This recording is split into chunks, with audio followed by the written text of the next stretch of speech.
Pinagpalang araw tayo sa ngayon. Magandang araw po sa inyong lahat. Muli ay tayo ay magkakaroon ng Bible sharing. Now we are in Exodus 27. Okay, start na po tayo.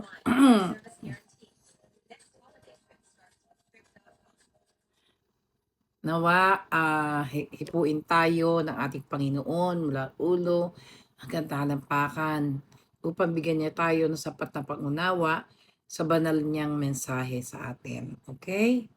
So, Exodus 27 teaches that God is holy and desires to dwell among His people. But He also, through worship, sacrifice, and faithful service. The chapter describes the bronze altar, the courtyard of the tabernacle, and the oil for the lamp. Okay? Showing that God's presence is approached with reverence, obedience, and continual devotion. Yan po ang ating Exodus 27. Ano po ba ang ibig sabihin to? Ano po ba yung aral lessons that we get from this chapter? Forgiveness requires sacrifice. Meaning to say, if you want forgiveness from God, you need to sacrifice. Okay? The bronze altar was there were offerings were made for sin. It reminds us that the sin has consequences, but God lovingly provides a way for people to be reconciled with Him. For Christians, this points forward to the ultimate sacrifice of Jesus Christ. Alam naman natin lahat na ang ating Panginoon ay namatay at muling nabuhay. Sinakripisyo ng ating Panginoong Diyos ang kanyang bugtong na anak. Okay? God deserves our best in worship. This teaches us that worship should be sincere, respectful, and according to the God's will. Kapag tayo po ay nag-worship kay Lord, una sa lahat, hingi po natin ng kapatawaran ang lahat ng kasalanan natin nagawa sa isip, sa puso, at sa bibig. Ano man po lumabas sa ating bibig ay isang kasalanan, immediately, humingi na po kayo kagad ng tawad sa Panginoon. God, God is a God of order.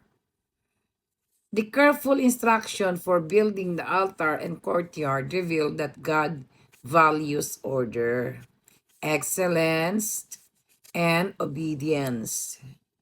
Yung ginawa po ang kanyang tabernacle, the courtyard, yun po ay may value po yan, mahalaga sa kanya.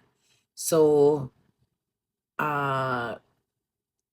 God values order, excellence, and obedience.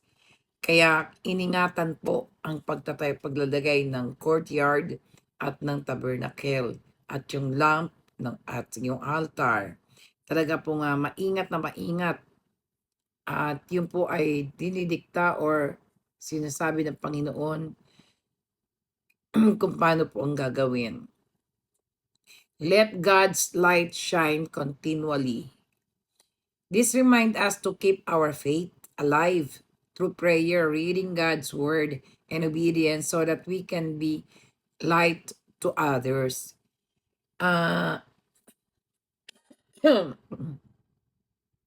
Let God's light shine continually. Ibig sabihin po, kung talagang gusto nating malapit sa Panginoon, kailangan continuous yung prayer natin, reading Bibles, para po maging ilaw din tayo o pamarisan tayo sa ng ibang tao. Yan po yung inano ng Lord na God's light shine continually. Everyone has a role in serving God. Lahat po tayo ay mayroong papel o part para sa Panginoon mag-serve kay Lord. This shows everybody Every believer can contribute to God's work, no matter how small the task may sin. Kahit gaano po ito kalaki, gaano ito kaliit, ang mahalaga po, sincere tayo sa Panginoon, sa pananalangin natin everyday through prayers and to reading Bibles para po tayo magsilbing ilaw sa ibang tao or sa ibang ating nakakakita sa ating mga ginagawa.